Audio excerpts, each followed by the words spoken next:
तो इस पे क्या कर नहीं,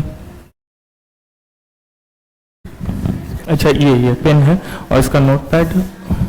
अच्छा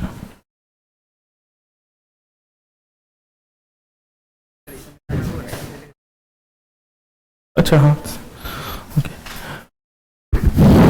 हाँ ठीक है, घर जाके तुम लोग क्वेश्चंस किए थे क्या? हो रहा था क्वेश्चंस प्रीवियस ईयर से। कौन सा मतलब ऑप्टिक्स वाले पार्ट का, आधा पार्ट का, जहां तक मिरर और लेंस हम नहीं पढ़ाए अभी, मिरर और लेंस का नहीं हो रहा होगा, उसके अलावा तो सारा क्वेश्चंस हो रहा होगा। कुछ ऐसा डाउट आ रहा है? अच्छा लास्ट क्लास में जब हम लोग पढ़ाए थे, 2 स्टूडेंट सिर्फ मेरे पास आया था लास्ट क्लास के बाद कि कुछ हम उसमें उल्टा लिखवा दिए थे एक जगह। इसका मतलब बाकी लोग ध्यान नहीं दे रहे थे, ऐसे ही आंख दिमाग बंद करके लिख रहे थे। जो हम डेप्थ वाला, जो फिश वाला क्वेश्चन बताए थे, उसमें हम क्या बोले थे कि जो ऐसा लगता है कि वो मेरे चीज पास है, एक्चुअल में उसका दूरी जो है वो ज्यादा है, लेकिन लगता है हमको पास है। तो हम लिखवा दिया था उसमें डेप्थ का कि 15 मीटर, और आंसर आया था मेरा, और एक का था 20 मीटर। तो हम इसको बोल दिए थे कि ऐसा लग रहा है, और इसको पास बोल दिए थे, मतलब ये है, लेकिन उल्टा होगा, एक्चुअल डेप्थ ये हो जाएगा और वर्चुअल मतलब लगने वाला जो है वो ये हो जाएगा। समझ रहे हो ना सब लोग? वहां पे एक बार उसको उल्टा कर लेना, ठीक है?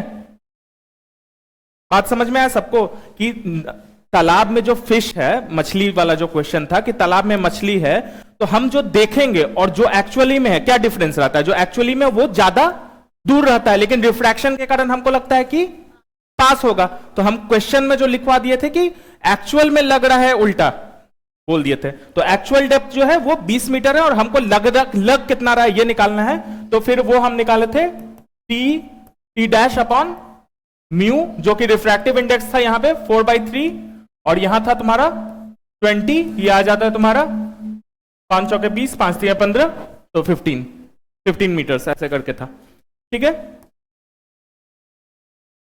चलो अब हम लोग नेक्स्ट टॉपिक स्टार्ट करते हैं। कुछ इंपॉर्टेंट फैक्ट्स लिख लो पहले, ठीक है? सम फैक्ट्स, जो फैक्ट्स डायरेक्ट मतलब उससे क्वेश्चंस बनते हैं।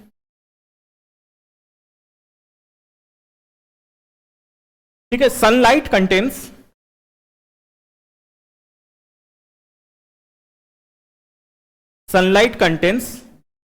Infrared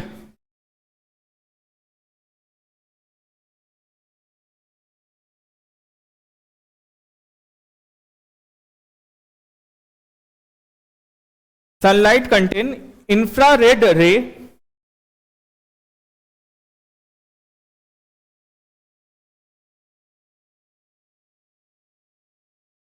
because of which objects become hot.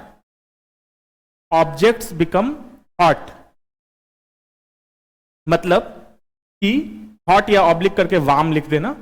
मतलब ये हुआ कि सूरज में जो सूरज से गर्मी लगता है, सूरज की रोशनी से गर्मी लगता है, वो गर्मी क्यों लगता है? वो हम लोग को इंफ्रारेड के कारण लगता है, ठीक है? इंफ्रारेड रे सूरज में होता है, उसके कारण लगता है, ठीक है? नेक्स्ट फैक्ट जो हम ऑलरेडी बता दिए थे, लेकिन इसको एक फॉर्मली लिखवा देते हैं, टाइम टू रीच, क्योंकि इससे भी बहुत बार क्वेश्चन आता है और इसका एग्जांपल भी हम बताए थे फर्स्ट क्लास में। Time to reach sunlight from sun to earth is, time to reach sunlight from earth to, sorry from sun to earth is कितना सेकंड? 20। एक्चुअली एग्जैक्ट कहीं 20 भी लेता है, कहीं पे 19 भी लेता है, तो दोनों लिख सकते हो। 8 मिनट 19 सेकंड लिख दो, और वो उसको अगर टोटल सेकंड में कन्वर्ट करोगे तो कितना होगा? 6 8 48, 480 प्लस 19 मतलब 499 सेकंड। 8 मिनट 19 सेकंड या 499 सेकंड। समझ में आ रहा है? इससे जो है कंफ्यूज नहीं होना है हम लोग को।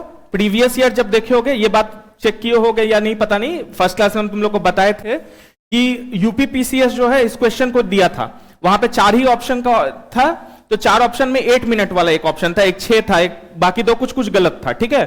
तो वहां पे 8 मिनट सही हो गया था, लेकिन बीपीएससी में सेम क्वेश्चन उठा के दिया था, लेकिन वहां पे आंसर वो गलत हो गया था, क्योंकि 8 मिनट नहीं लगता है, 8 मिनट 19 सेकंड या 20 सेकंड लगता है, ठीक है।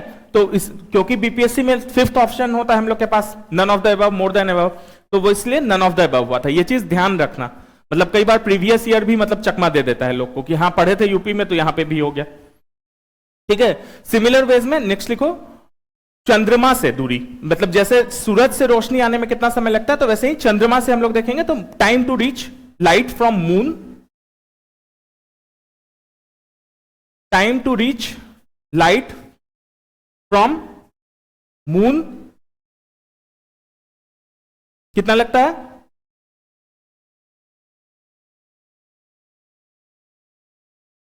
1.28 सेकेंड।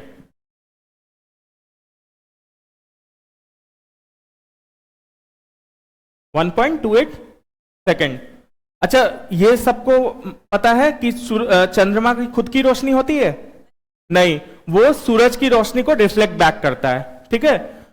ठीक है, नेक्स्ट पॉइंट लिखो।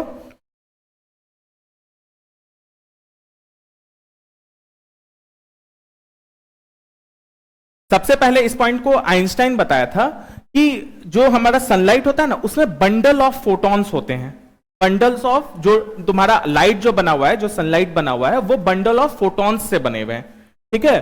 और उस फोटोन का जो एनर्जी है वो क्या होता है?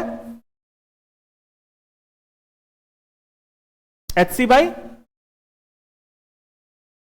लैम्डा, जहां पे h क्या है तुम्हारा? प्लैंक्स कांस्टेंट है, जिसका वैल्यू होता है तुम्हारा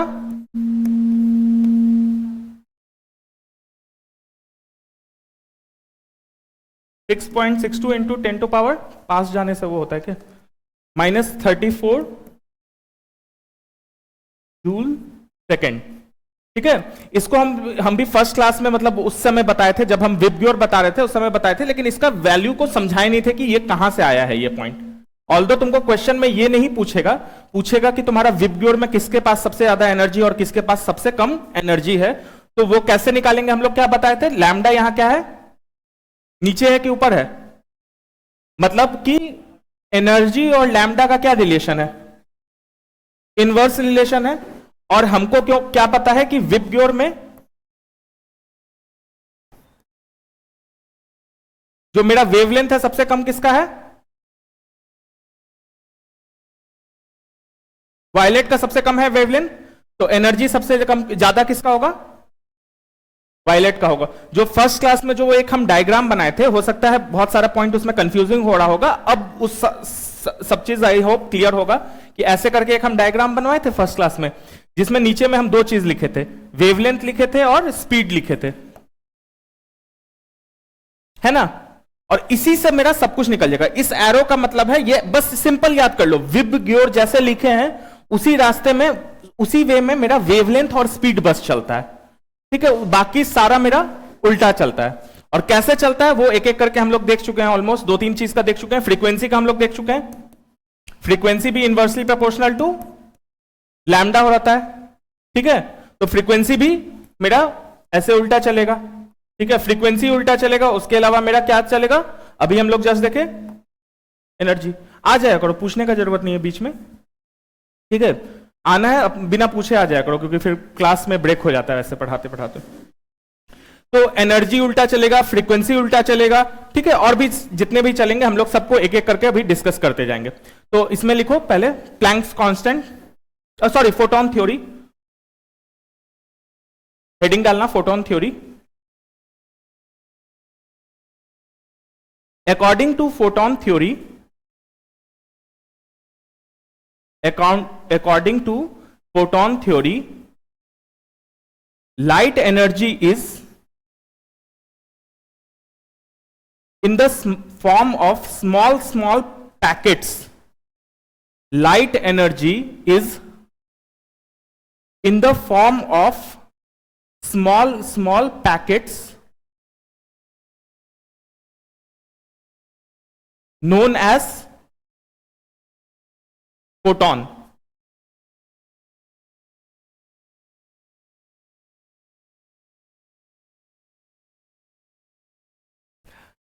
known as photon, ठीक है। नेक्स्ट फॉर्मूला लिखो, energy of photon, energy of photon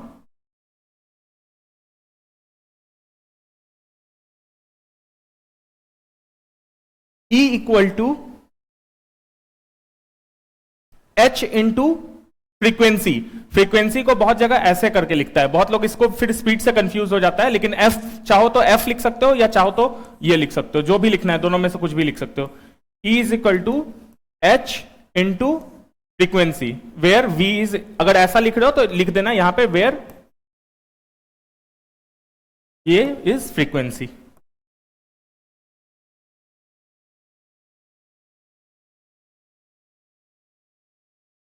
अब हमको पता है कि फ्रीक्वेंसी क्या होता है, मेरा फ्रीक्वेंसी का एक फॉर्मूला हम लोग को क्या पता है कि वो होता है C बाई लैम्डा, तो उसी को हम लोग रिप्लेस कर देंगे, तो energy is equal to H C by lambda. ये बात सबको समझ में आ रहा है? इसी से दो चीज निकल गया मेरा, इसी से मेरा एनर्जी और फ्रीक्वेंसी का डायरेक्शन निकल गया। ये बात समझ रहे हो? ये डायरेक्शन जो है ये समझना सबसे इंपॉर्टेंट है, क्योंकि क्वेश्चन तुम्हारा यहीं से बनेगा। क्वेश्चन क्या पूछेगा? Which has more energy, violet और रेड, तो क्या बोलोगे? वायलेट। बात समझ रहे हो? Which has more wavelength, violet और रेड? रेड। कुछ भी पूछ सकता है, मतलब हम एक्सट्रीम पे चल रहे हैं, हो सकता है वायलेट एंड ग्रीन पूछ ले, ग्रीन एंड येलो पूछ ले, तो कुछ भी पूछे तो अब सारा क्वेश्चन मेरा बन जाएगा इससे रिलेटेड। और यहां से जब प्रीवियस ईयर जब अगर देखे होगे जो लोग, तो उन लोगों को पता चला होगा कि बहुत सारे क्वेश्चंस, मतलब घुमा घुमा के, कभी फ्रीक्वेंसी, कभी एनर्जी, कभी वेवलेंथ, कभी कुछ, और कभी इसमें से कोई भी एक फैक्टर ले लेगा और वो बन जाएगा। मतलब अगर मिला लो तो पिछले 10 साल का क्वेश्चन देख लो सारे, तो 50 से ऊपर क्वेश्चन मिल जाएगा तुमको इसी टाइप के, सारा इसी से घुमाए हुए, जो सिंपल इस जो एक हम तुमको जो फर्स्ट क्लास में डायग्राम बनाए थे उससे सारा क्वेश्चंस बन जाएंगे उस टाइप के। ठीक है, ये लिख लिए, where H is equal to, ये भी लिख लेना, H को हम लोग बोलते हैं प्लैंक्स कांस्टेंट।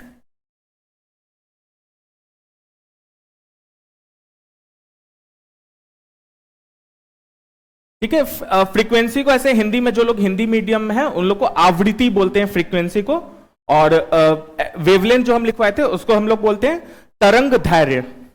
ठीक है, वेवलेंथ तरंग दैर्घ्य हो गया और फ्रीक्वेंसी हो गया तुम्हारा आवृत्ति। ऐसे कोशिश करो, अगर हिंदी में भी हैं जिन लोग का, तो ये सब वर्ड्स जो है ये मतलब फ्रीक्वेंटली दोनों तरीके से याद रहना चाहिए कि फ्रीक्वेंसी ये हो गया, वेवलेंथ ये हो गया। ठीक है, ये सब बेसिक वर्ड्स हैं, ये सब कर लोगे तो बाकी सारे तो नॉर्मल ही है मतलब। ठीक है, नेक्स्ट फैक्टर लिखो,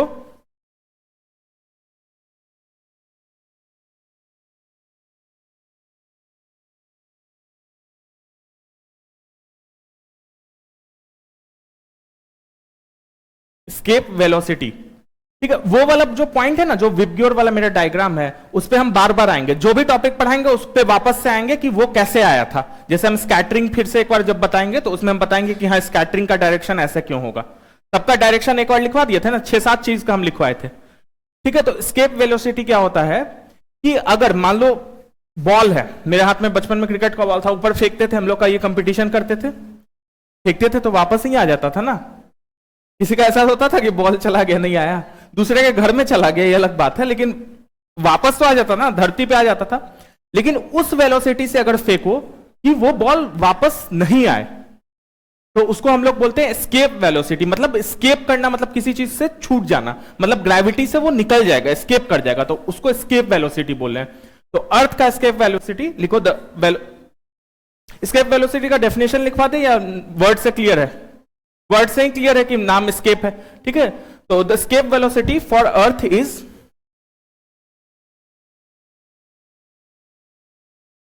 फैक्ट टाइप का लिख लेना ये सब।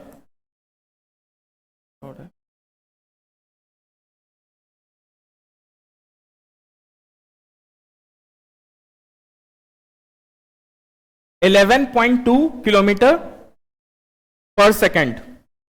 ये सब पॉइंट वाइज ऐसे लिखते जाना, ये इंपॉर्टेंट फैक्ट्स टाइप का है पॉइंट वाइज।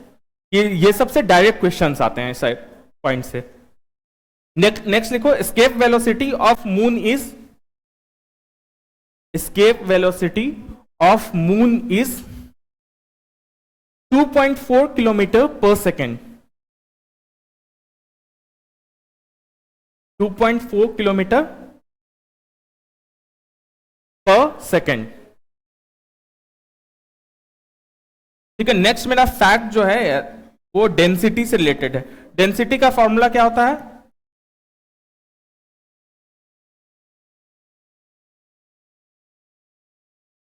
डेंसिटी किसी भी चीज का क्या होता है? Mass by volume. मतलब किसी भी चीज में कितना मास है और डिवाइडेड बाय उसका वॉल्यूम क्या है। तो इससे रिलेटेड एक फैक्ट लिख लो, यहीं पे लिखा हुआ है तो इसलिए लिखवा दे रहे हैं, ऑल्दो ये बाद में भी आएगा तुम लोग को।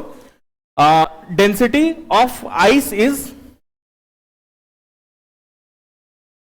Density of ice is greater होगा या लेस होगा देन वाटर? वाटर के सेंस में जैसे देखो, ग्रेटर अगर कोई भी चीज ज्यादा होगा किसी चीज का डेंसिटी तो क्या होगा उसमें? वो डूब जाएगा। जैसे अगर आयरन बॉल हो, आयरन बॉल ले लो तो वो उसको डाल दो पानी में तो वो क्या होगा? डूब जाएगा। लेकिन बर्फ क्या होता है? तैरता है। अब कोई कह सकता है कि भाई शिप है, एक शिप है और वो तो तैर रहा है, शिप में भी आयरन है लेकिन आयरन का डेंसिटी तो ज्यादा है। तो वहां आर्किमिडीज प्रिंसिपल लगता है, जो आगे हम लोग डील करेंगे कि जितना वो वाटर डिस्प्लेस कर रहा है उतना उसका वेट नहीं है, जो अपवर्ड फोर्स है वो उसके वाटर डिस्प्लेसमेंट से कम है। इस टाइप का आर्किमिडीज प्रिंसिपल लगता है उसमें। तो इसीलिए एनीवे यहां पे अभी तुम लोग खाली लिखो कि density of ice is less than water.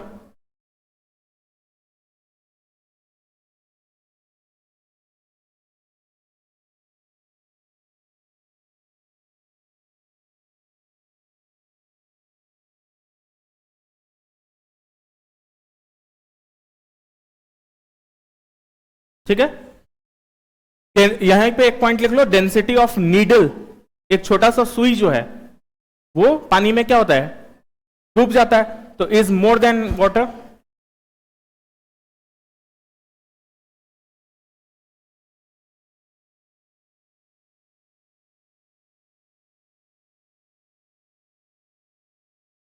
Clips के पहले रुको, एक काम करते हैं, पहले ये पढ़ा लेते हैं। पहले नेक्स्ट टॉपिक लिखो, स्कैटरिंग। स्कैटरिंग के बारे में हम हल्का बताए थे कि उसमें एरो में बताए थे, लेकिन हम डेफिनेशन और ये सब नहीं लिखवाए थे। डिस्पर्सन तक हम लोग करवा चुके थे। ठीक है, हम लोग क्या क्या चीज डील किए? अभी रिफ्रैक्शन डील कर चुके हैं हम लोग। ठीक है, डिस्पर्सन हम लोग डील कर चुके हैं, टोटल इंटरनल रिफ्लेक्शन हम लोग डील कर चुके हैं। नेक्स्ट इसी से मिलता जुलता टॉपिक है स्कैटरिंग।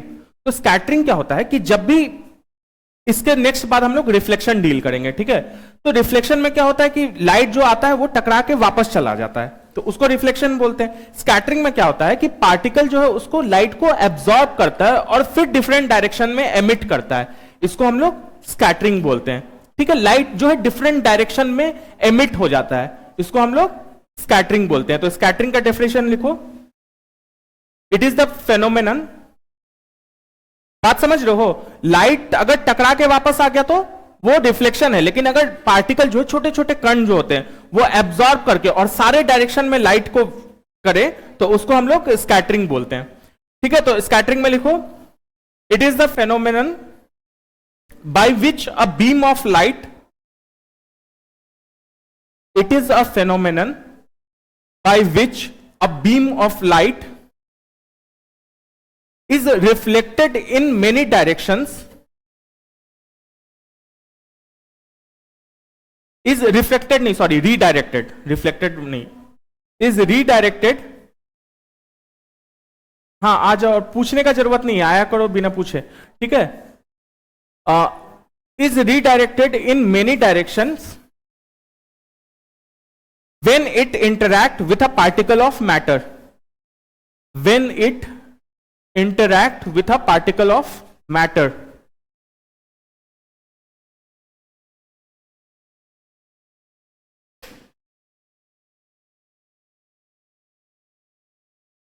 ठीक है, scattering is the phenomena by which a beam of light is redirected in many directions when it interacts with a particle of matter.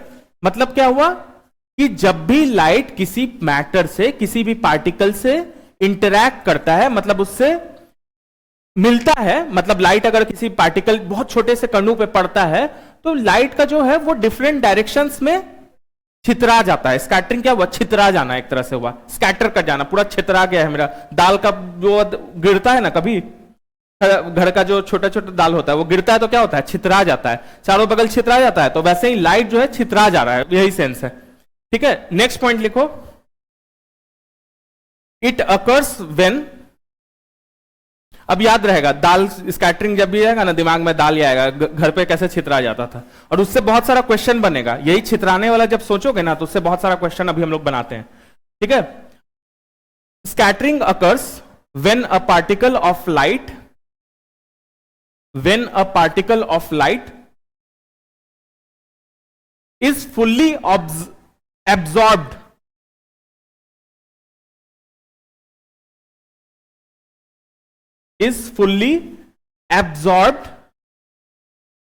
and then emitted। पहले वो जो है लाइट जो है एब्जॉर्ब होगा फिर एमिट होगा, मतलब पहले वो उस चीज को ले लेगा, एब्जॉर्ब कर लेगा और तब उसके बाद निकालेगा। एमिट मतलब निकालेगा, ठीक है। Then emitted comma while reflection is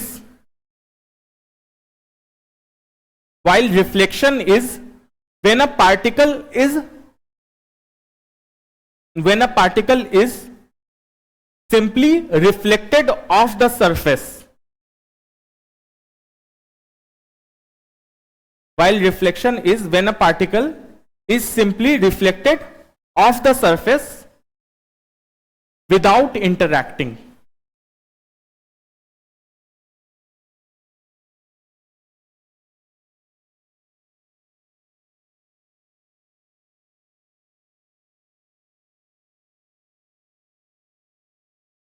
without interacting,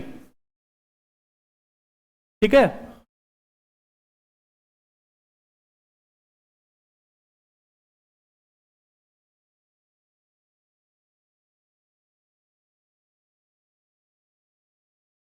तो रेलिग लॉ एक बोलता है कि scattering is inversely proportional to 4 times of wavelength.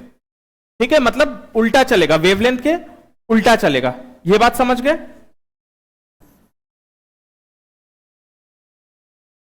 फिर से हम इस डायग्राम पे आते हैं वापस से, पीछे बनाया हुआ था ना।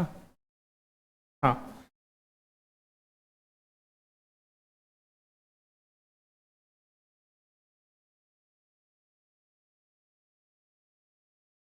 ठीक है, इसी डायग्राम पे हम वापस से आ गए।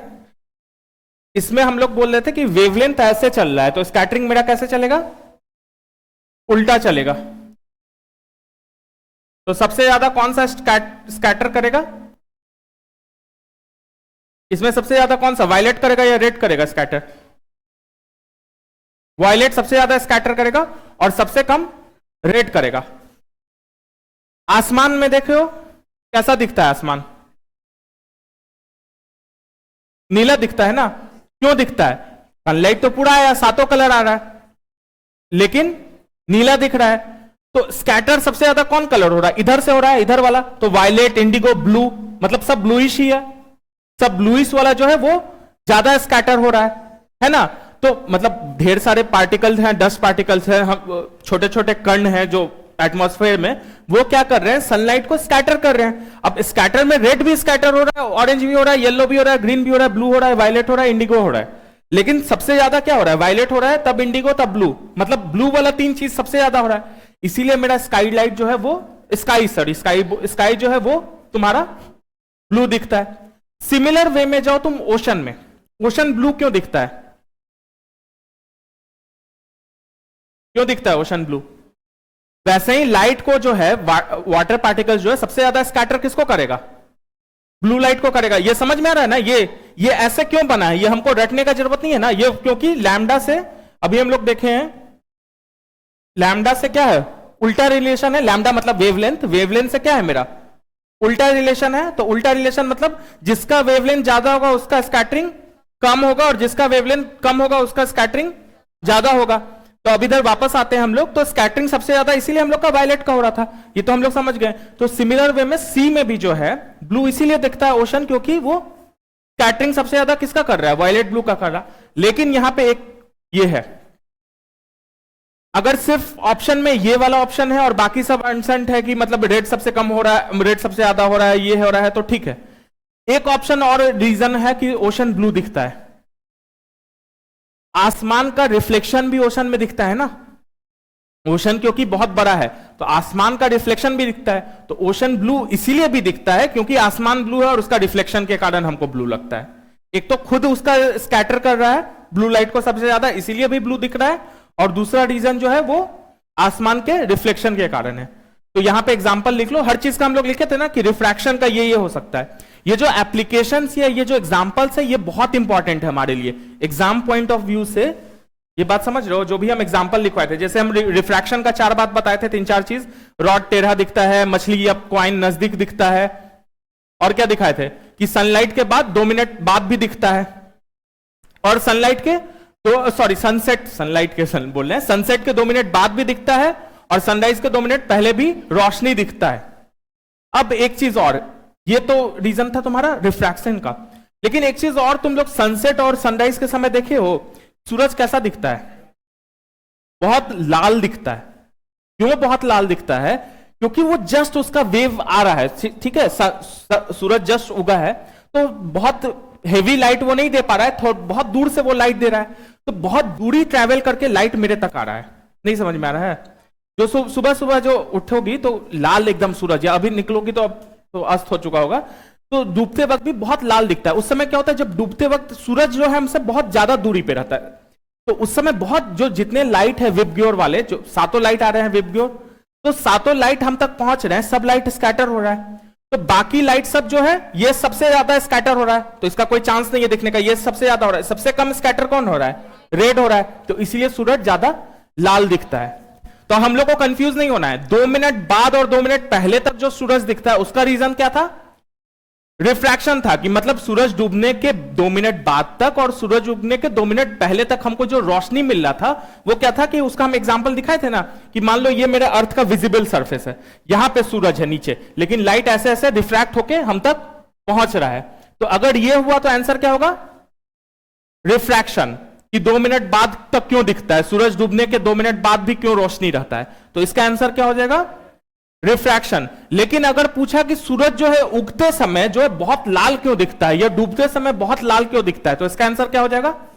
स्कैटरिंग। और रीजन हम लोग को समझ में आ रहा है, सिर्फ आंसर हमको रटना नहीं, हमको वहां जाके हो सकता है एग्जाम प्रेशर में भूल जाए, लेकिन दिमाग लगाएंगे तो फिर तो याद आ जाएगा ना। अगर रट के जाओगे, हम लिख के दे रहे हैं, वहां भूल जाओगे।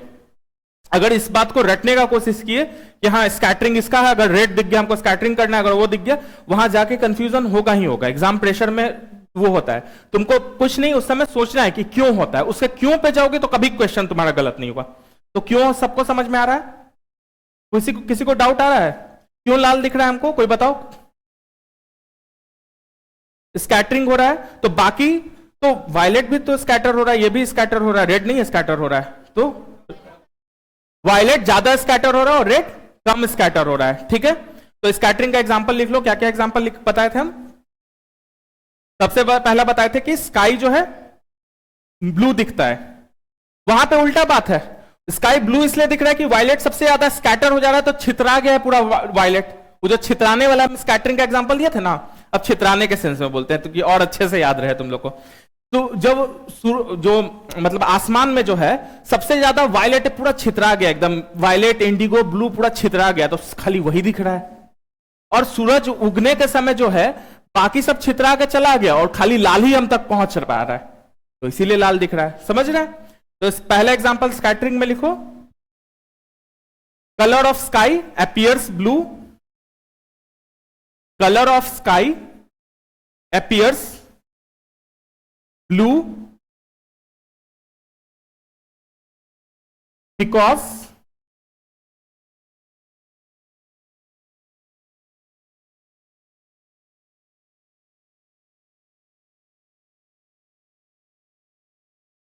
color of sky appears blue because violet रंग, sorry violet colour is scattered the most.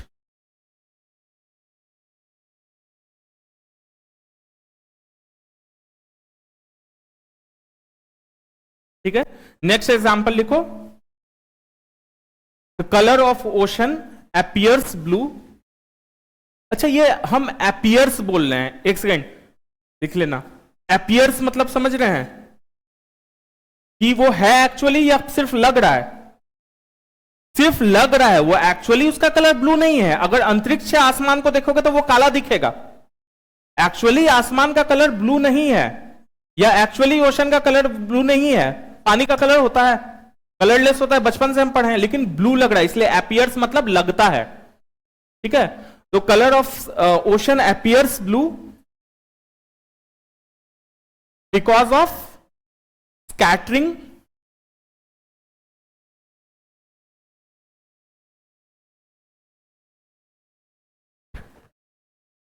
ठीक है, यहीं पे एक स्टार डाल के लिखना। Another reason is the reflection of sky in ocean. इसी में कि ये दोनों पॉइंट है ब्लू दिखने का। ठीक है, another reason is the reflection of sky in ocean, मतलब कि एक तो स्कैटर करने के कारण जो दिख रहा है ब्लू दिख रहा है, और दूसरा जो है इसका आसमान का जो रिफ्लेक्शन भी हो रहा है, आसमान भी ब्लू दिख रहा है स्कैटरिंग के कारण, तो उसका रिफ्लेक्शन के कारण भी ओशन में जो है हमको ब्लू लगता है। तो ये दोनों रीजन है ओशन ब्लू दिखने का। सिर्फ एक रीजन, अगर ऑप्शन में एक रीजन कोई भी दोनों में से दिख गया तो तुम सही करोगे, दोनों दिखा तो तुम मोर देन अबव करोगे। ठीक है, समझ रहे हैं हम लोग। नेक्स्ट पॉइंट हम लोग क्या बताए थे कि क्या बोले थे हम, sun during sunset and sunrise appears red. The colour of sun ऐसे कर सकते हो, the colour of sun during sunset and sunrise appears red.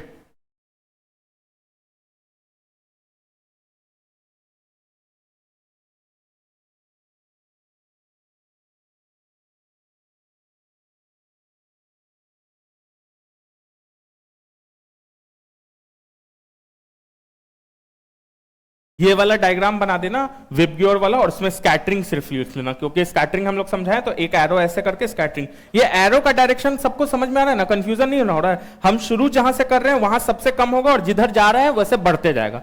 ये हम अपने वे से बनाए, ये कोई बुक से नहीं, हम अपने से ही ये मतलब ये शॉर्ट फॉर्म सबका हम एक साथ बना लिए थे कि उससे आसान होता है एक ही जगह पे समझने के लिए। फॉर्मूला तो हम लोग समझ ही गए, क्योंकि ये 1/λ है तो ऐसा होगा, 1 इनवर्सली प्रोपोर्शनल है, मतलब उल्टा रिलेशन है उसके साथ।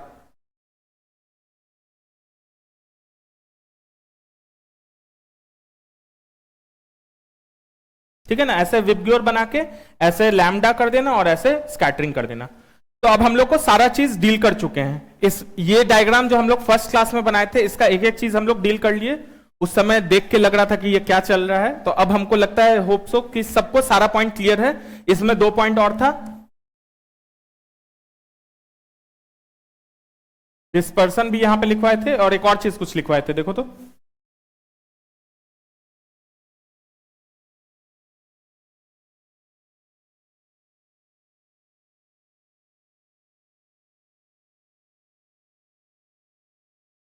रिफ्रैक्टिव इंडेक्स,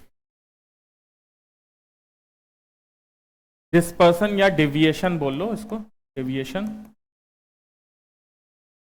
ठीक है, उसके अलावा था तुम्हारा रिफ्रैक्टिव इंडेक्स। तो एक एक चीज को अब हम लोग डील कर चुके हैं, कि सबको डिटेल में समझ चुके हैं कि इसका डायरेक्शन ऐसे क्यों और इसका डायरेक्शन ऐसे क्यों है।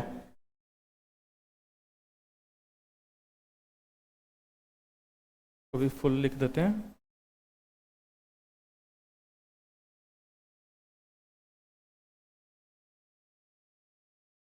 ठीक है, अब फटाफट बताते जाओ क्यों क्यों कैसे है। हमको पता है कि लैम्डा, और लैम्डा मतलब वेवलेंथ और स्पीड ऐसा है। ठीक है, ये फैक्ट से पता है। अब बाकी सब हमको डिराइव करते जाओ। फ्रीक्वेंसी उल्टा क्यों है, क्योंकि फ्रीक्वेंसी का क्या फॉर्मूला है, 1/λ पे चलता है, मतलब c/λ है, इनवर्सली प्रोपोर्शनल है। फ्रीक्वेंसी का फॉर्मूला हम लोग बोले थे ना, फ्रीक्वेंसी इज इक्वल टू यही तो लिखे हुए हैं, यही फ्रीक्वेंसी है ना, c बाई लैम्डा। तो मतलब जिस डायरेक्शन में लैम्डा चल रहा है, लैम्डा मतलब क्या है मेरा वेवलेंथ, तो जिस डायरेक्शन में वेवलेंथ चल रहा है उसके उल्टे डायरेक्शन में फ्रीक्वेंसी चलेगा। क्लियर हो गया। एनर्जी का क्या फॉर्मूला है, एच सी बाई लैम्डा या एच इंटू फ्रीक्वेंसी। तो जिस डायरेक्शन में फ्रीक्वेंसी है उसी डायरेक्शन में एनर्जी चलेगा, तो इसीलिए रेड का सबसे कम होगा एनर्जी, वायलेट का सबसे ज्यादा होगा। स्कैटरिंग अभी हम लोग तुरंत देखें कि सबसे ज्यादा वायलेट का होगा, इसका वो हो गया क्योंकि मेरा फॉर्मूला था inverse relation to lambda, Rayleigh law के हिसाब से scattering is inversely proportional to 1 by lambda to the power 4, तो इसलिए उल्टा चलेगा। डिस्पर्सन और डेविएशन में हम लोग देखे थे कि रिफ्रैक्टिव इंडेक्स, पहले रिफ्रैक्टिव इंडेक्स में, रिफ्रैक्टिव इंडेक्स से हम लोग क्या फॉर्मूला देखे थे,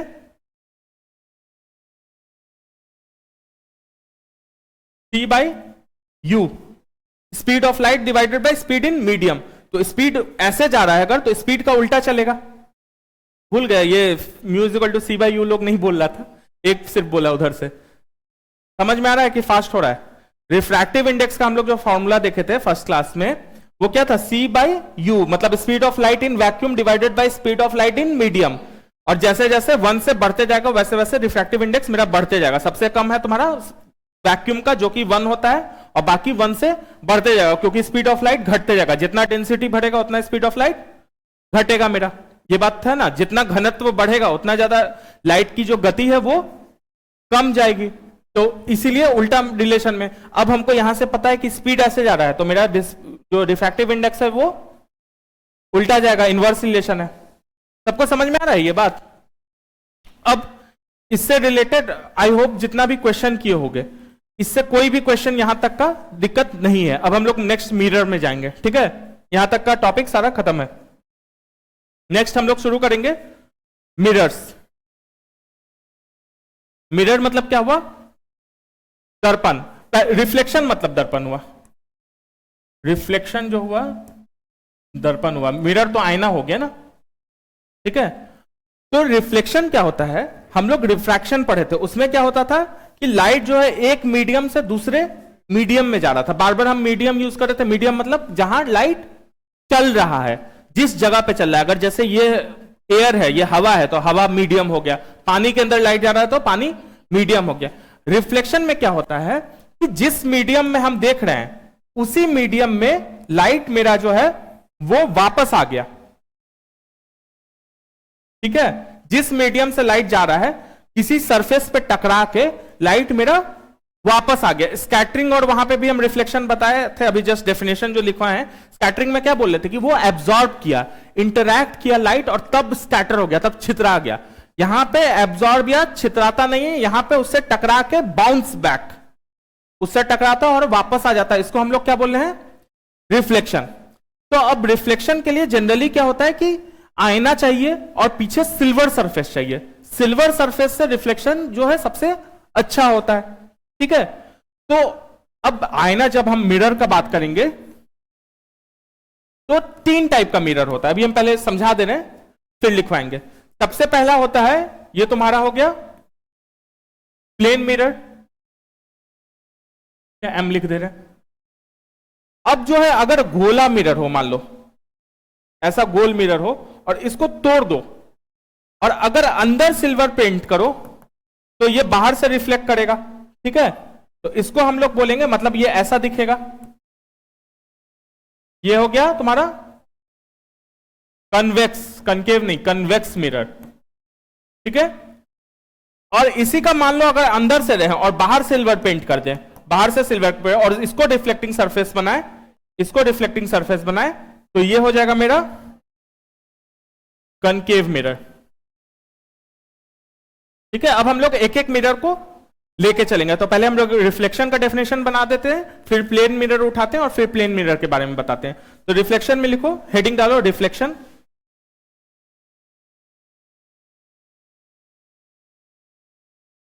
हम लोग एक चीज पढ़े थे, total internal reflection.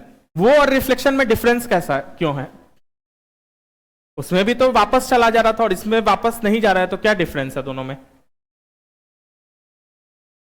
Total internal reflection हम लोग कल पढ़े थे ना, और उसमें और इसमें क्या फर्क है। उसमें क्या हम बोल रहे थे, डेंसर से रेयरर जा रहा है तो क्रिटिकल एंगल से ज्यादा हो जाएगा, तब रिफ्लेक्ट होगा। वहां पे एक मीडियम से दूसरे मीडियम में जाना चाह रहा था, लेकिन एक लेवल से जब एंगल बढ़ गया तो वो वापस रिफ्लेक्ट कर गया, इसीलिए उसको टोटल इंटरनल रिफ्लेक्शन बोलते हैं। यहां पे दूसरे मीडियम का कोई बात नहीं है, यहां पे एक मीडियम में है, ये टकरा के वापस उसी मीडियम में बाउंस बैकिंग का बात है, ठीक है। यहां पे एंगल से कोई फर्क नहीं पड़ रहा है। यहां पे क्रिटिकल एंगल का बात किए नहीं किए। टोटल इंटरनल रिफ्लेक्शन में अगर क्रिटिकल एंगल से कम हम करें तो क्या हो जाएगा, लाइट रिफ्रैक्ट हो जाएगा। नहीं समझ में आ रहा है? अगर टोटल इंटरनल रिफ्लेक्शन हम लोग पढ़ रहे थे कल, उसमें ऐसा था ना, ठीक है। तुम लोग जाके रिवाइज नहीं कर रहे हो क्या? अगर ये डेंसर मीडियम है, ठीक है, ये रेयरर मीडियम है, एक मीडियम से दूसरे जा रहा था, और हम लोग बोल रहे थे कि एक एंगल ऐसा आएगा जब ये QC बन जाएगा तो यहां पे ये 90 डिग्री हो जाएगा, और QC से अगर ज्यादा हम इंसिडेंट रे को कर देंगे तो तब रिफ्लेक्ट होगा। अगर ये QC से कम हुआ तो क्या हो रहा था, तब तो रिफ्रैक्ट हो रहा था ना। रिफ्रैक्ट मतलब दूसरे मीडियम में चला जा रहा था, तब तो वापस उसी मीडियम में नहीं आ रहा था ना। लेकिन ऐसा रिफ्लेक्शन के केस में है, कितना भी कम कर दें, यहां तो QC का कोई बात ही नहीं है, इतना करें इतना एंगल करें। और एंगल ऑफ इंसिडेंस हमेशा किससे होता है, नॉर्मल से होता है। एंगल ऑफ इंसिडेंस या एंगल ऑफ रिफ्लेक्शन या एंगल ऑफ रिफ्रैक्शन या जो भी है इंसिडेंस का या रिफ्रैक्शन का, सब चीज किससे हम लोग ड्रॉ करते हैं, नॉर्मल से, सरफेस से नहीं करते। जैसे एक एग्जांपल समझाए थे हम तुम लोग को कि मान लो ये सरफेस है और इससे ऐसे अगर टकरा रहा है, मेरा ये रे टकरा रहा है और वापस आ रहा है, तो ये एंगल जो है वो एंगल ऑफ रिफ्लेक्शन नहीं होगा। इस पे एक परपेंडिकुलर ऐसे बनाएंगे हम लोग, यहां पे मान लो एक परपेंडिकुलर बनाएंगे और ये जो एंगल होगा ये होगा एंगल ऑफ रिफ्लेक्शन। बात समझ रहे हो, ठीक है। तो रिफ्लेक्शन लिखो हेडिंग,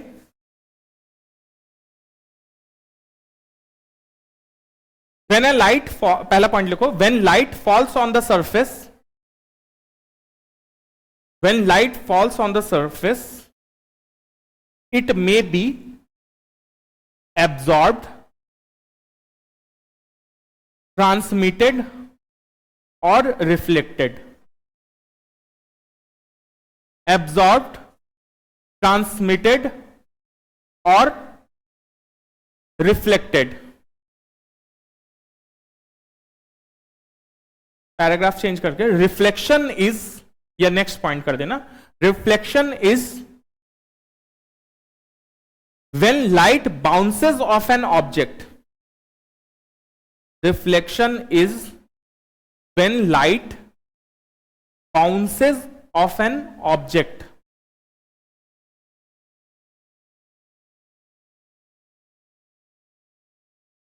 तो अब हम लोग तीनों बात समझ गए। किसी भी ऑब्जेक्ट पे, किसी भी चीज पे अगर लाइट पड़ता है तो तीन ही चीज हो सकता है, या तो वो वापस आ जाए तो क्या हो गया, मेरा रिफ्लेक्शन हो गया। अगर वो एब्जॉर्ब करके तब वो भेजे तो स्कैटरिंग हो गया, या पार कर जाए मीडियम को तो रिफ्रैक्शन हो गया, दूसरे मीडियम में ही चला गया तो वो रिफ्रैक्शन हो गया। अब अच्छे से हम लोग को समझ में आ रहा है, अब सब चीज, सारा पिक्चर क्लियर हो रहा है कि तीनों कैसे वो बन रहा है। और रिफ्लेक्शन मतलब कि बाउंस बैक हो जाए, मतलब कि टकरा के वापस आ जाए। बाउंस बैक मतलब टकरा के वापस आ जाना, ठीक है। नेक्स्ट लिखो, next point, matters with polished and shining surface, matters with polished and shining surface reflects more light,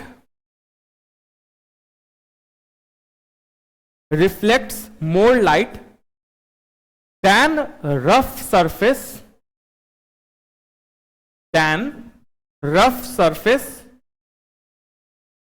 of the matter,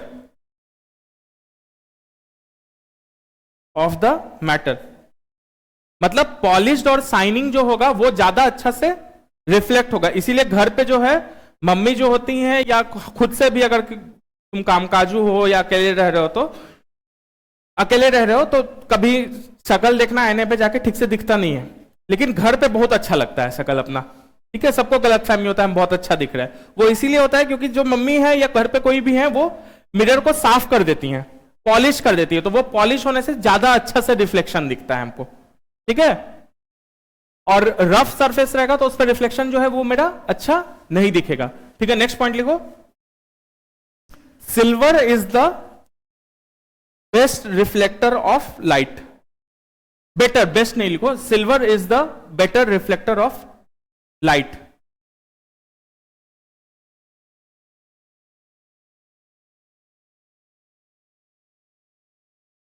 ठीक है, कभी आईना तोड़ोगे ना तो पीछे साइड हल्का हल्का सिल्वर टाइप का कोटिंग भी रहता है। अगर तोड़ के देखोगे आईना के पीछे तो सिल्वर टाइप का, उससे अच्छा रिफ्लेक्शन रहता है। अब नेक्स्ट हेडिंग लिखो, मिरर, मतलब कि आईना। इसमें लिखो a smooth well polished reflecting surface, a smooth well polished reflecting surface is called the mirrors, is called the mirror। ठीक है, नेक्स्ट पॉइंट लिखो, mirror are of two types, mirror are of two types. Number 1 plane mirror, number 2 spherical mirror. जो concave और convex हम लोग पढ़े हैं वो स्फेरिकल का पार्ट हो गया। ठीक है, तो नंबर 1 हो गया प्लेन मिरर, सीधा वाला मिरर, और एक हो गया स्फेरिकल, स्फेयर वाला मिरर। ठीक है, गेन टाइप वाले में। हेडिंग डालो plane mirror.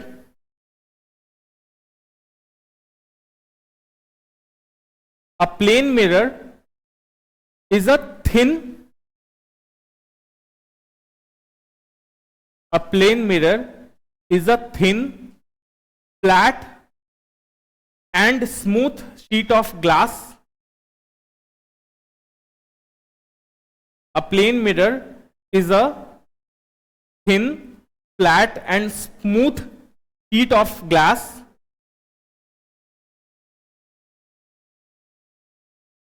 with a shining layer of silver with a, क्या वो कुछ छूट गया क्या?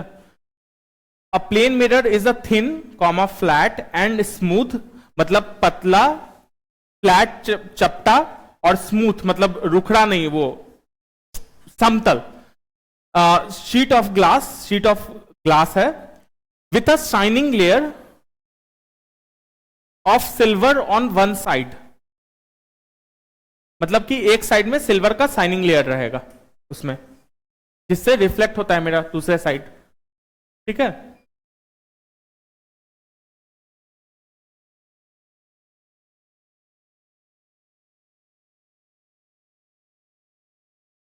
ठीक है। अब देखो, जब हम लोग मिरर में देखते हैं, कुछ भी मिरर में देखते हैं, तो मेरा जो वो है हाइट है वो कितना दिखता है? जितना है उतना ही दिखता है। प्लेन मिरर का बात कर रहे हैं हम, प्लेन मिरर में जब देखते हैं अपने आप को तो मेरा जो हाइट है वो उतना ही दिखता है। हम अगर सीधे खड़े हैं तो उसमें भी हम सीधे ही है, मतलब इमेज मेरा इरेक्ट रहता है, हाइट जो है वो मेरा सेम साइज का रहता है। लेकिन एक चीज देखना कि जैसे मान लो ये मिरर है, तो हम अगर ऐसे खड़े रहे तो मिरर में ऐसे दिखेंगे, है मतलब मेरा जो ये राइट हैंड है वो लेफ्ट हो जाएगा, लेफ्ट हैंड जो है राइट हो जाएगा। मतलब खासकर ये चीज तुम अपने में कई बार कंफ्यूजन होता है, वर्ड को अगर देखोगे कुछ लिखा हुआ मिरर में देखोगे तो वो उल्टा हो जाता है, लैटरली उल्टा होता है, सीधा उल्टा में नहीं होता है। तो इमेज इरेक्ट है लेकिन वो लैटरली मतलब साइड वेज में उल्टा हो जाता है, मतलब राइट का लेफ्ट हो जाएगा, लेफ्ट का राइट हो जाएगा। ये पॉइंट हुआ।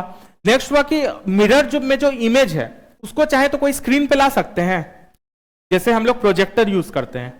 तो प्रोजेक्टर में क्या होता है कि मूवी हॉल में जाते हैं ना, पहले प्रोजेक्टर से चलता था, अब तो डिजिटल रहता है। पहले जो नेशनल वगैरह अगर गए होगे या मतलब उमा वगैरह में, अभी भी हमको लगता है जो पुराना हॉल सब है वो सब में प्रोजेक्टर पे चलता था कि बीच में कोई खड़ा हो जाता था ना तो सामने स्क्रीन पे कुछ दिखता ही नहीं था, उस आदमी का परछाई दिखने लगता था। मतलब उस इमेज को हम एक स्क्रीन पे ऑब्टेन कर रहे थे, है ना, कि प्रोजेक्टर से हम चलचित्र जो है, पिक्चर जो है, उसको एक स्क्रीन, एक पर्दा पे ऑब्टेन कर रहे थे। वो एक सिंपल पर्दा रहता था। अभी कभी वो क्रेश डॉल भी जो है, जो नहीं यूज कर रहा है, उस पर भी पर्दा है, हाथ से मार के देखोगे तो वो टीवी नहीं है, घर का जो है वो टीवी अलग चीज हो गया, जैसे ये अलग चीज हो गया। लेकिन जो मूवी हॉल में होता था वो एक पर्दा होता था जिसपे हम इमेज ऑब्टेन करते थे। लेकिन प्लेन मिरर में जो है हमारा जो इमेज है प्लेन मिरर, उसको किसी पर्दे पे ला सकते हैं? ऐसा कभी सुने हैं? मतलब वो इमेज एक्चुअली एग्जिस्ट नहीं कर रहा था, एक्चुअल में एग्जिस्ट करता तब ना पर्दे पे लाते हैं, जैसे प्रोजेक्टर वाला था जो मूवी में देखते थे। तो इसीलिए जो उसका इमेज होता है जो प्लेन मिरर में, वो क्या होता है? वर्चुअल होता है, मतलब असली नहीं होता है, रियल नहीं होता है, वो काल्पनिक होता है, वर्चुअल होता है। ठीक है, तो इसमें कुछ कुछ पॉइंट्स लिख लो। तो क्वेश्चंस तुम्हारे यहीं से बनते हैं, जो तुम्हारे बीपीएससी में क्वेश्चंस बनेंगे वो यही बनेंगे कि तुम्हारा इमेज कैसा है, इरेक्ट है कि नहीं है, तुम्हारा हाइट क्या है, डिमिनिश्ड हो जाता है, डिमिनिश्ड मतलब छोटा हो जाता है या सेम साइज का है, तुम्हारा कितने दूरी पे है। अच्छा एक चीज और, दूरी, तुम जितने दूर पे हो मिरर से उतने ही दूर पे तुम्हारा इमेज रहेगा। तुम मिरर के पास आते जाओगे वैसे पास आते जाएगा, और जैसे जैसे दूर आते जाओगे वैसे वैसे दूर आते जाएगा। प्लेन मिरर में बहुत इजी सा लग रहा है कि हाँ डेली देख रहे हैं, यही चीज जब स्फेरिकल मिरर का बात करेंगे तो थोड़ा थोड़ा चेंज होगा। इसीलिए इन चीजों को पढ़ना जरूरी है और इसीलिए इनसे क्वेश्चंस बनते हैं। मतलब ऐसा लगता है ना, कई बार क्या होता है कि बहुत सिंपल सी बात है, लग रहा है पता ही है, हम रोज मिरर देख रहे हैं, लेकिन वो इन्वर्टेड दे देगा एक जगह और एक जगह दे देगा लैटरली इन्वर्टेड, मतलब साइड से एक इन्वर्ट हो रहा है और एक जगह दे देगा कि इरेक्ट नहीं है। तो इरेक्ट तो है, इरेक्ट मतलब सीधा खड़ा है तो सीधा ही रहेगा मेरा इमेज, उल्टा नहीं हो जाएगा। हम ऐसे पेन है तो मेरा उसका इमेज भी ऐसे ही रहेगा, ऐसे नहीं हो जाएगा, उल्टा मतलब ऐसे हो गया। ठीक है, तो इरेक्ट ही रहेगा इमेज, लेकिन लैटरली इन्वर्टेड हो जाएगा कि राइट का हैंड जो है वो लेफ्ट में चलेगा, लेफ्ट का हैंड जो है वो राइट में चले जाएगा। ठीक है, तो प्लेन मिरर में कुछ कुछ। अच्छा एक चीज और, लास्ट पॉइंट, इसको ये जो बोलते हैं ना, किसी भी सर्कल का जो है, स्फीयर और सर्कल का, इसको क्या बोलते हैं? सरकमफ्रेंस बोलते हैं या कर्वेचर बोलते हैं। ठीक है, कर्वेचर बोलते हैं। तो प्लेन मिरर का जो है, जो एकदम सीधा है, इसका कर्वेचर कितना होगा? कभी पॉसिबल है? नहीं पॉसिबल है। जो चीज पॉसिबल नहीं उसको हम लोग क्या बोलते हैं मैथ्स में? इनफाइनाइट। तो इसलिए उसका कर्वेचर जो है वो क्या हो जाएगा? सेंटर ऑफ कर्वेचर इनफाइनाइट हो जाएगा। सिमिलर में एक फोकस होता है जिसपे कि लाइट फॉल करता है। जब हम लोग कनकेव मिरर करेंगे तो उसमें हम बताएंगे कि कनकेव और कन्वेक्स में, जिसमें लाइट टकरा के अगर ऐसे लाइट जाएगा तो इस पे फॉल करेगा, अगर पैरेलल लाइट ऐसे जाएगा तो इस पे फॉल करेगा, तो उसको फोकस होता है। इसमें अगर पैरेलल लाइट जाएगा तो कहीं पे फॉल कर सकता है, किसी लाइन पे, नॉर्मल पे फॉल कर सकता है ऐसे, मतलब जैसे समझा ही देते हैं, जैसे ये कनकेव मिरर हो गया।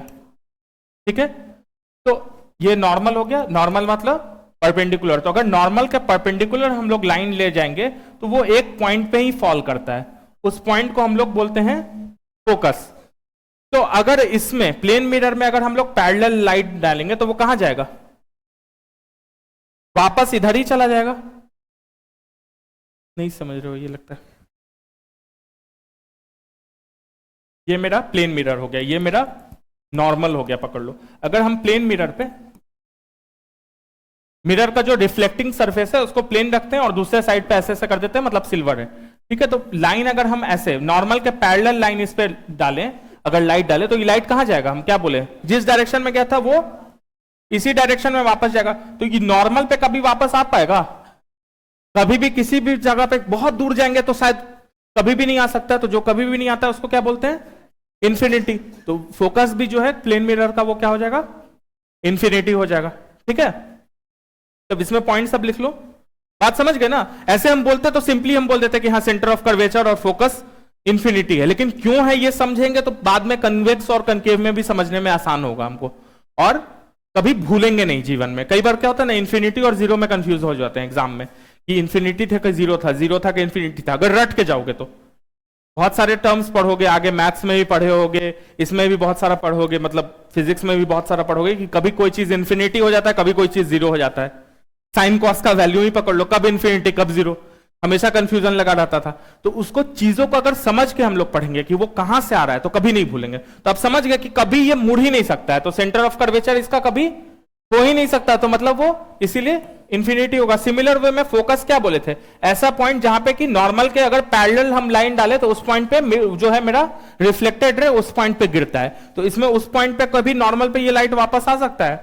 नहीं आ सकता। भले नॉर्मल का पैरेलल लाइट है लेकिन वो वापस नॉर्मल पे कभी नहीं आ सकता है। तो इसीलिए इसका फोकस भी जो है वो क्या हो जाएगा? इन्फिनिटी हो जाएगा। ठीक है, तो इसमें पॉइंट लिखते जाओ प्लेन मिरर में।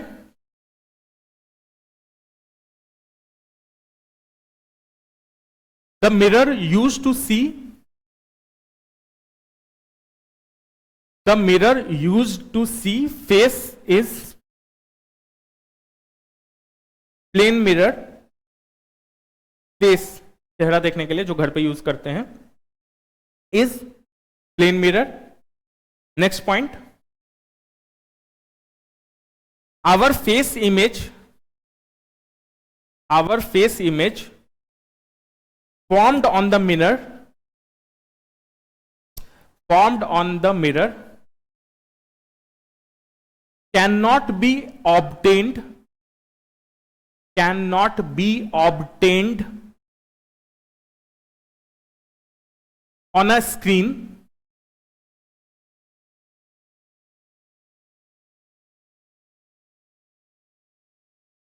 comma, it can only be, cannot be obtained on a screen, मतलब किसी स्क्रीन पे उसको नहीं ला सकते हैं। जो मेरा इमेज है, जो प्लेन मिरर में जो मेरे चेहरा का जो इमेज बन रहा है, उसको हम किसी स्क्रीन पे ला सकते हैं? नहीं ला सकते हैं। उसको क्या सिर्फ मिरर में देख सकते हैं?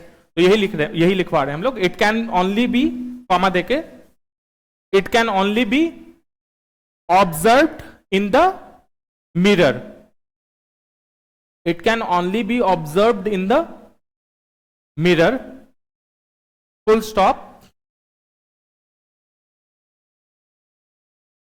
So the image formed, so the image formed on plane mirror, on plane mirror is an example of, is an example of किस चीज का एग्जाम्पल है? रियल का कि वर्चुअल का? वर्चुअल का। सबको समझ में आ रहा है? रटने वाली कोई बात नहीं है, इमेजिन कर लेंगे भाई। अगर भूल भी गए रियल वर्चुअल, यहां रियल हो रहा है यहां वर्चुअल हो रहा है, लेंस भी पढ़ोगे, कहां वर्चुअल कहां रियल, कुछ सोचना ही नहीं है। उसको हम स्क्रीन पे डाल सकते हैं, इमेज को क्या कभी भी नहीं डाल सकते, मतलब एक्चुअली में एग्जिस्ट नहीं कर रहा है, वो सिर्फ ऑब्जर्व कर सकते हैं, सिर्फ देख सकते हैं उसको, तो वो काल्पनिक है, तो मतलब वर्चुअल है। ठीक है, नेक्स्ट पॉइंट लिखो।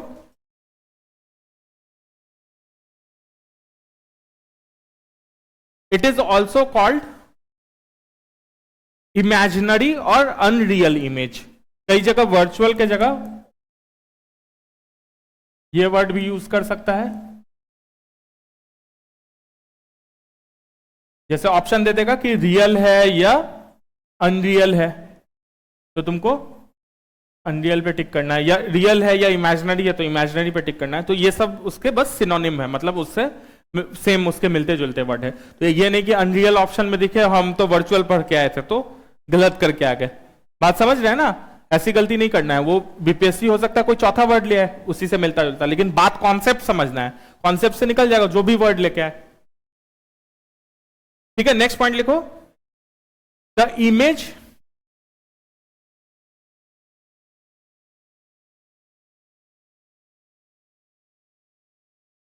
and objects, the image and objects are at the same distance, are at the same distance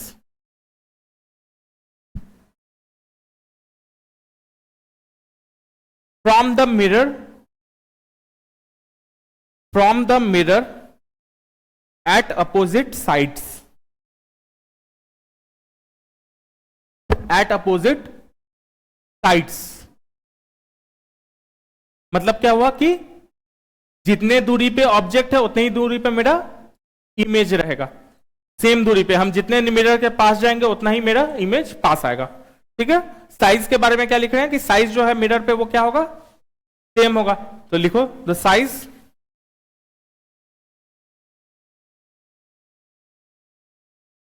of the image formed, the size of the image formed in the mirror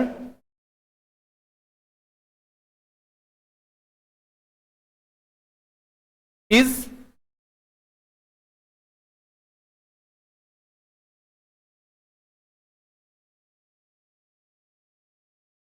क्या है? Same. The size of the image formed in the mirror is same या equal to the size of the object, to the size of the object. ठीक है, next लिखो, the image formed is erect, मतलब सीधा।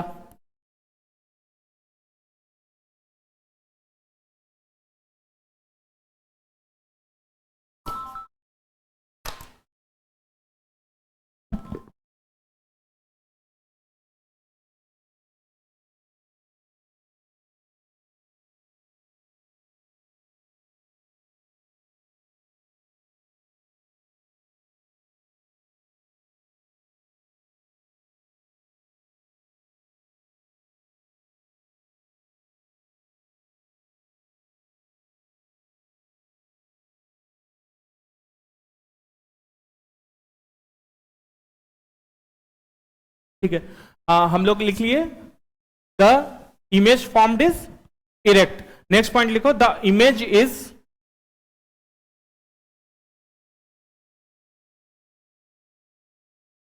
अ laterally inverted mirror image. The image is a laterally, LATERALLY, मतलब side से। ऐसे तो सामने हम सीधा खड़े तो इधर भी हम सीधा खड़े रहेंगे, लेकिन मेरा जो राइट हैंड है वो लेफ्ट हो जाएगा, उसको लैटरली इन्वर्टेड बोल रहे हैं। ठीक है, तो the image is a laterally inverted mirror image of the object.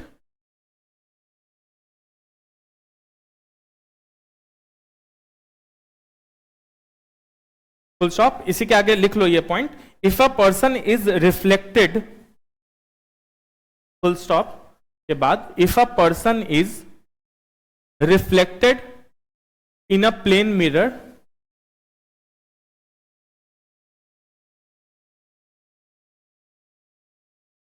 Reflected in a plane mirror,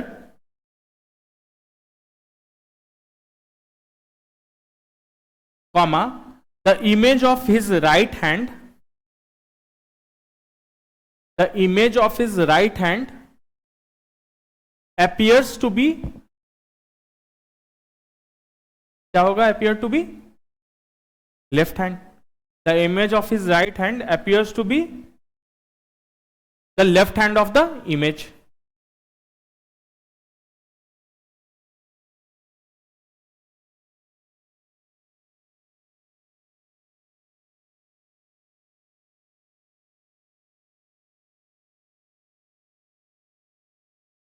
ठीक है, नेक्स्ट लिखो, रेडियस इसको बोल रहा है, the radius of curvature,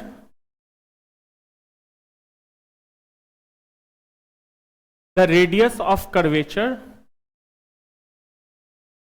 of plane mirror is infinity, मतलब ऐसे करके लिख लेना, R equal to infinity.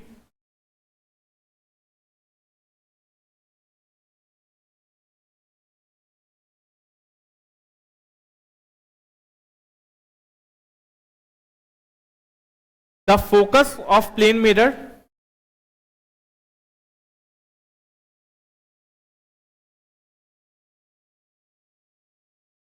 is infinity, F जो है वो भी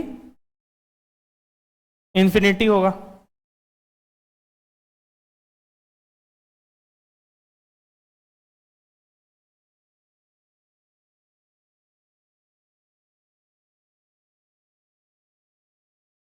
ठीक है, रेडियस ऑफ कर्वेचर क्या है कि वही वाला बात जो बोल रहे थे, सेंटर ऑफ कर्वेचर, उसी को रेडियस सेंस में बोल रहा है कि जो ये है, मान लो स्फेरिकल मिरर है तो उसका जो वो है रेडियस ये हो जाएगा, लेकिन ये कभी टर्न ही नहीं होगा, यही बात बताए थे ना, तो इसका जो है रेडियस बन ही नहीं सकता है, तो इसलिए वो मेरा इंफिनिटी होगा। अच्छा, कभी आजकल तो हाईफाई वो सब आ गया है, सैलून वगैरह, सिंपल नाई के दुकान में कभी कटवाए हो बाल? सब लोग, बच्चा में लड़की लोग भी कटवाई होगी, लड़का लोग तो अभी भी जाते होंगे। ठीक है, वहां पे देखो होगे बहुत सुंदर सा लगता है, दोनों तरफ मिरर रहता है, एक सामने मिरर रहता है, एक मिरर पीछे मिरर रहता है, और हम लोग हमेशा कोशिश करके देखना चाहते थे कि कितना दूर तक हम लोग दिख रहे हैं, लेकिन जितना झुकोगे उतना दिखता रहता था। वो दोनों मिरर में जो है कभी आगे कभी पीछे, फिर आगे फिर पीछे, मतलब अपना ही आगे पीछे याद है, बहुत सारा दिखता रहता था। वो कितना दूरी तक हम देख सकते थे पता है? अनंत तक, कभी नहीं दूरी तक। तो अगर किसी ऑब्जेक्ट को दो प्लेन मिरर के बीच में रख दिया जाए तो उसका जो इमेज है वो क्या हो जाएगा? इंफिनिटी हो जाएगा। इससे इमेज उस पर टकराया, फिर उससे टकराया, ऐसे करते करते अनंत तक चला जाएगा। तो ये पॉइंट लिखो, the image of an object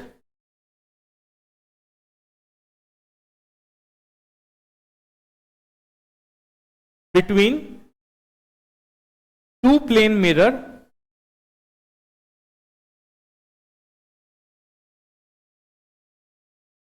the image of an object between two plane mirror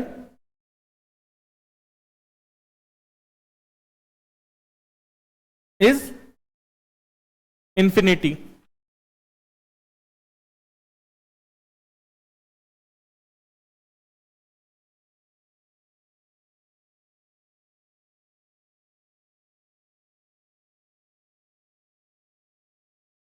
ठीक है, प्लेन मिरर को हिंदी में अगर जो लोग पढ़े होंगे तो समतल दर्पण पढ़े होंगे नाम से। ठीक है, अब हम लोग आ जा रहे हैं नंबर 2 पे। नंबर 2 हम लोग क्या बताए थे? Spherical mirror. तो स्फेरिकल मिरर हेडिंग डालो। There are 2 types of spherical mirror. मतलब स्फेरिकल मतलब गोल वाला जो मिरर है, वो स्फेयर को तोड़ने से जो मिरर मिलेगा। गोल जो है अगर 2D में जो है वो सर्कल हो जाता है, और वही चीज 3 डायमेंशनल में स्फेयर हो जाता है। 2 डायमेंशनल 3 डायमेंशनल हम लोग समझ रहे ना, जिसमें सिर्फ लेंथ एंड ब्रेड्थ है वो 2 डायमेंशनल है, और जिसमें लेंथ ब्रेड्थ एंड हाइट, लंबाई चौड़ाई और ऊंचाई तीनों है तो वो 3 डायमेंशनल है। और जो जनरली स्क्रीन जो होता है वो जैसे ये लिख रहे हैं, इसमें क्या है? सिर्फ लेंथ है और ब्रेड्थ है। ये जैसे ऐसे रेक्टेंगल बना दिए तो ये सिर्फ लेंथ है और ब्रेड्थ है, तो ये क्या हो गया? 2 डायमेंशनल हो गया। और इसी चीज में अगर हाइट भी जोड़ दें ऐसे, मतलब इस पे बनाना पॉसिबल नहीं है लेकिन एक ऐसे अंदाज से कर लें तो ये क्या हो जाएगा? मतलब एक क्यूब, एक बक्सा जो है वो 3 डायमेंशनल, क्योंकि उसमें लेंथ भी है, ब्रेड्थ भी है और साथ में हाइट भी है, तो 3 चीज है तो वो 3 डायमेंशनल हो जाएगा। ठीक है, तो 3 डायमेंशनल अगर मिरर को, स्फेयर को तोड़ेंगे तो उस सेंस में हम लोग उस बात कर रहे हैं, उसको हम लोग क्या बोल रहे हैं? Spherical mirror. तो इसमें लिखो there are 2 types of spherical mirror. Number 1 concave mirror, और नंबर 2 कॉन्वेक्स मिरर। जिसको कि हिंदी में अगर लिखना चाहते हो तो कॉनकेव मिरर को बोलते हैं अवतल दर्पण, और कन्वेक्स को बोलते हैं उत्तल दर्पण। ठीक है, अब पहला हम लोग डील करते हैं कि कनकेव मिरर। तो कनकेव मिरर में हम लोग क्या बोल रहे हैं कि जो रिफ्लेक्टिंग सरफेस है वो क्या है? बाहर है।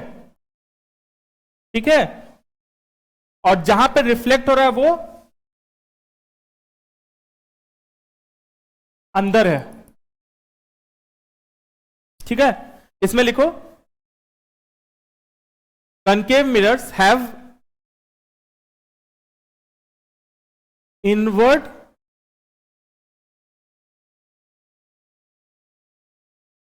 concave mirror have inward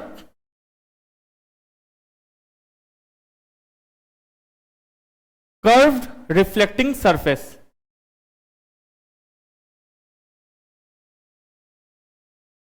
अंदर जो है ये हो गया रिफ्लेक्टिंग सरफेस, और बाहर जो ये हो गया क्या हो गया? Polished surface.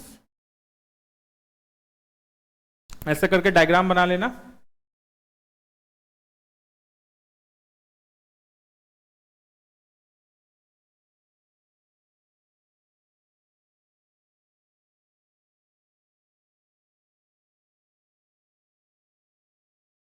ठीक है, इसमें क्या होता है कि जैसे कभी डेंटिस्ट के यहाँ गए हो दांत वांत दिखवाने, कभी गलती से?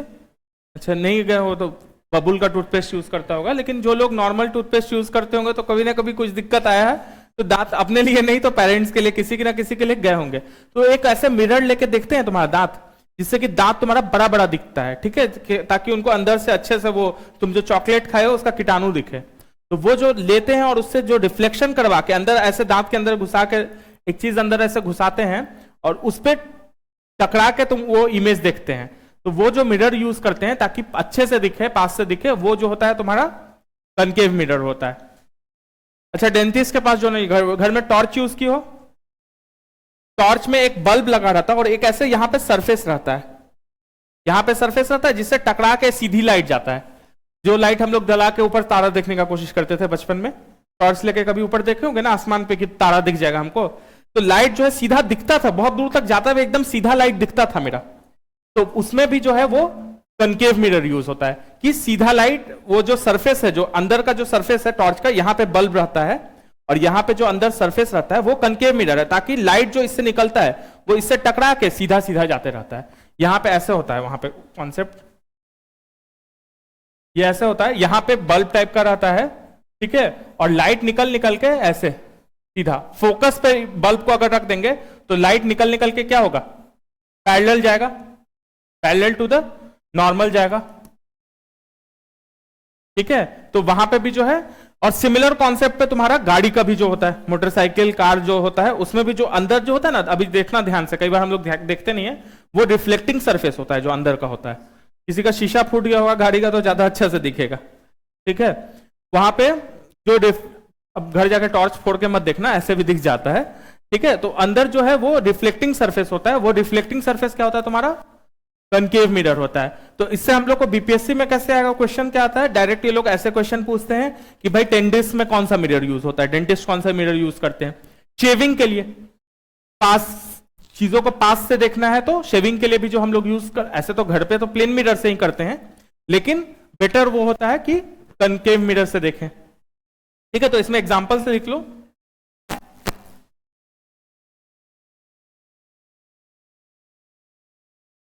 पहला लिखो, ये एग्जाम्पल ही तुम्हारा काम का है, बात समझ रहे हो। वो जो हम डेफिनेशन लिखवा रहे हैं कि बाहर ये पॉलिश सरफेस, ये जो हम लिखवाए हैं बाहर पॉलिश सरफेस है, अंदर रिफ्लेक्टिंग सरफेस है, ये है क्वेश्चन, ये कभी नहीं पूछने वाला है। हो सकता है मतलब बहुत बेसिक कहीं पूछ ले कि रिफ्लेक्टिंग सरफेस अंदर है या पॉलिश सरफेस बाहर है, मतलब चांसेस बहुत कम है, लेकिन खासकर बीपीएससी सिविल सर्विस तो नहीं पूछेगा, लेकिन तुमसे एप्लीकेशन बेस्ड पूछेगा, ये जरूर पूछेगा, और पूछा है, बहुत बार पूछा है कि भाई डेंटिस्ट में कौन सा मिरर यूज करते हैं, ठीक है। तो इन चीजों पे ज्यादा हमको फोकस करना है। तो पहला लिखो एग्जांपल में, डेंटिस्ट यूज कॉनकेव मिरर,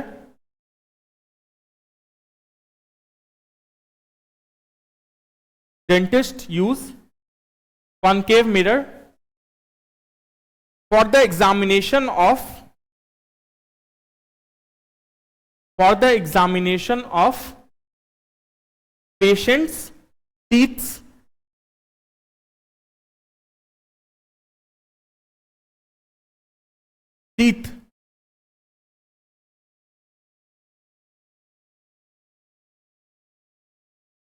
ठीक है, producing big images of teeth, producing big images of teeth.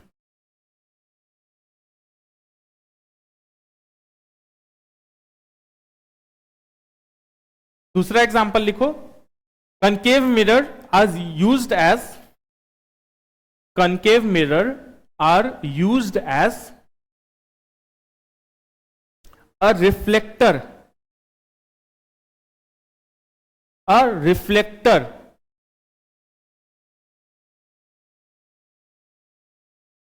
for obtaining a sharp beam of, for obtaining a sharp beam of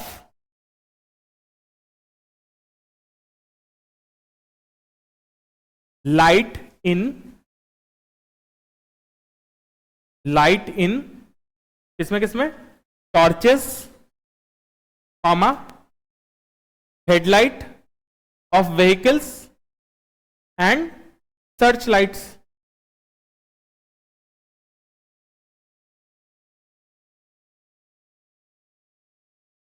ठीक है, torches, headlight of vehicle and search light. ठीक है, तीसरा क्या हो गया, हम लोग शेविंग में यूज करते हैं, तो ये भी लिख लो, it is also used in,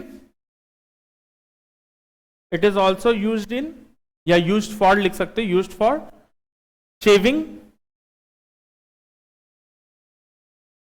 shaving S H वाला, शेविंग मत करना, मतलब दाढ़ी बनाना।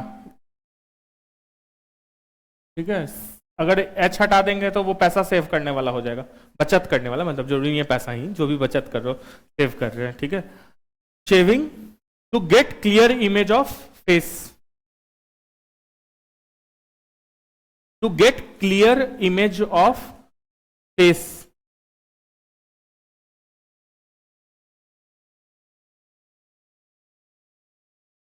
ठीक है, नेक्स्ट पॉइंट लिखो, इसका फोकस जो है, the focus of concave mirror is negative.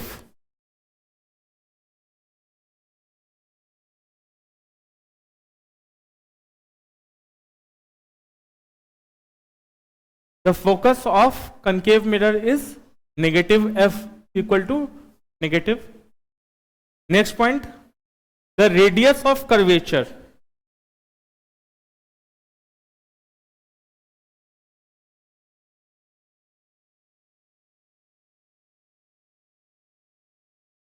Of concave mirror is negative.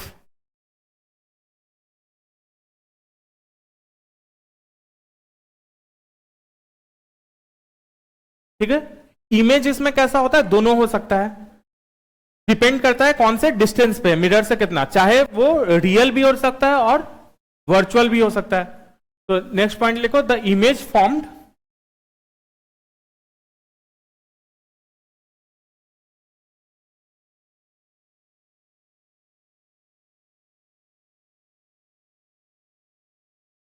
can both be real and virtual.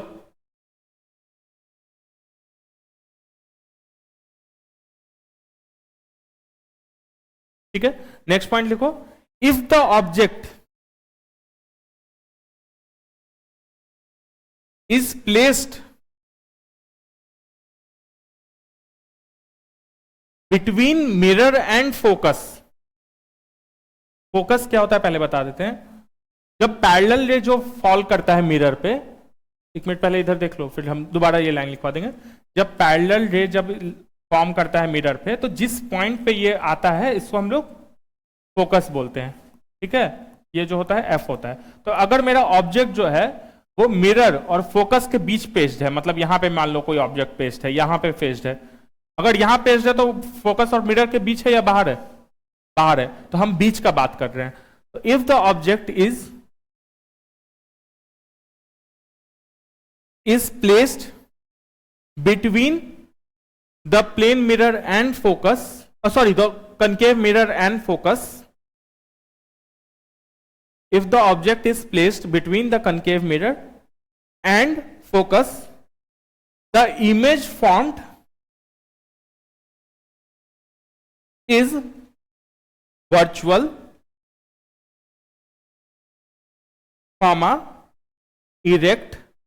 The image formed is, underline कर देना जहां पे लिख रहे हो ना, वर्चुअल, वर्चुअल को अंडरलाइन कर देना। ठीक है, comma, erect, and the size of the image is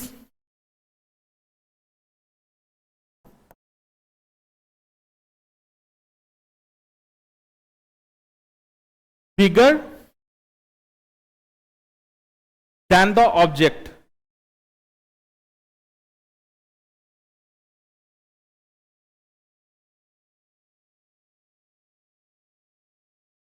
ठीक है, तो अगर फोकस और इसके बीच है तो इमेज मेरा कहां बनेगा, वो मिरर के इस तरफ बनेगा।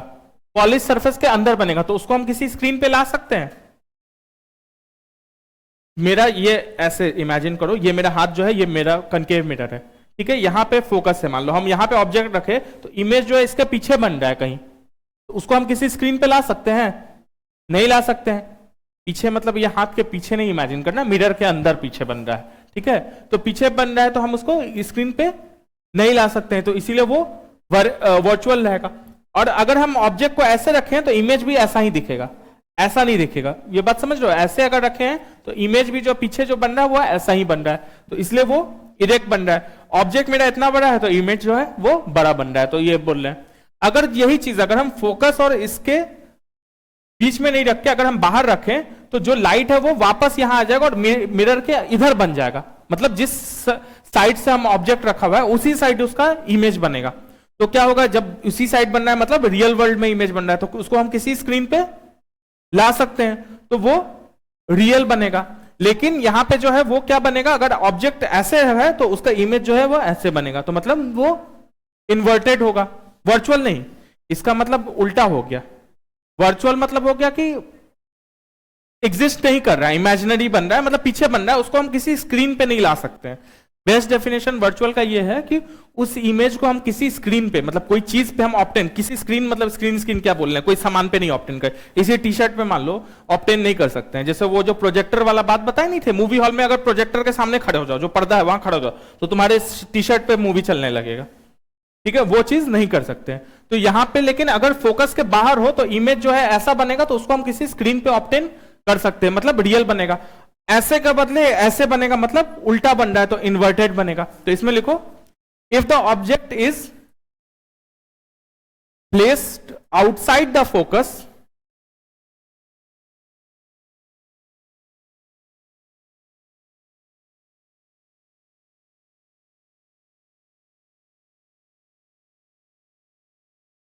if the object is placed outside the focus,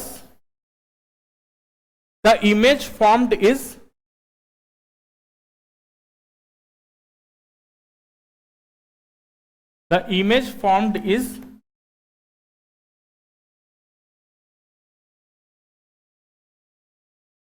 real and inverted. Real and inverted, and ये रियल एंड इन्वर्टेड को अंडरलाइन कर देना, मतलब इस वर्ड पे तुमको फोकस करना है, इसी वर्ड से तुम्हारा क्वेश्चन बनेगा। And the image formed is on the same side, and the image formed is on the same side where the object is placed, where the object is placed, मतलब उसी side है जिधर object है उसी side मेरा image बन रहा है। बात समझ रहे हैं सब कुछ, इसमें कोई भी डाउट नहीं है? ठीक है, अभी तक जितना पढ़ाए हैं किसी को कोई डाउट आ रहा है? सब चीज क्लियर है? ठीक है, next convex mirror next class में हम लोग डील करेंगे। अभी तक कोई डाउट नहीं है? कन्वेक्स कनकेव मिरर में इमेज कहां फॉर्म होता है ये हम लोग देख लिए, क्या क्या चीज में यूज होता है ये देख लिए, और क्या होता है। तो मेरा क्वेश्चन क्या क्या बनेगा ये हम लोग देख लिए, किधर पॉलिश सरफेस है, किधर रिफ्लेक्टिंग सरफेस है, ये पूछ सकता है। उस सबसे ज्यादा क्वेश्चन तुम्हारा एप्लीकेशन से बनेगा, जहां भी चीजों को बड़ा करने का जरूरत है वहां पे कनकेव मिरर यूज कर रहे हैं। जैसे डेंटिस्ट, जैसे शेविंग के समय, या लाइट को सीधा करने का जरूरत है हमको, अगर स्ट्रेट लाइन एकदम सीधा लाइट एकदम फोकस्ड बीम ऑफ लाइट चाहिए, छितराया हुआ नहीं, बीम चाहिए एकदम लाइट का, ठीक है, तो बीम चाहिए, तो वहां पे भी हम लोग पीछे लाइट के पीछे कनकेव मिरर लगा देंगे, लाइट को हम लोग फोकस पे रख देंगे, तो हम लोग का एकदम सीधा बीम ऑफ लाइट जाएगा, ठीक है।